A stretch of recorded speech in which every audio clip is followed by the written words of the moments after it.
देवाची भक्ती किती करावी, देवावर किती प्रेम करावं, राधेसारखं प्रेम करावं।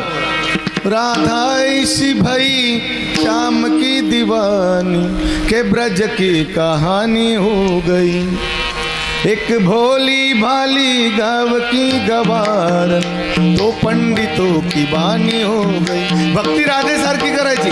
एका छोट्याशा बरसाण्या छोट्याशा गावातली अनपड गवार पोरगी, म्हणजे शाळेत गेली नाही, जे शाळेत गेली नाही तिला काही येत नाही असं नाही,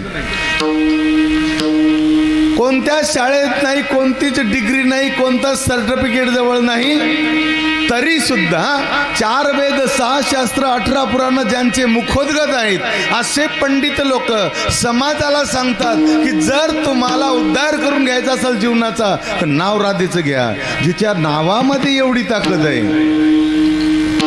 कशामुळे ही ताकद आली?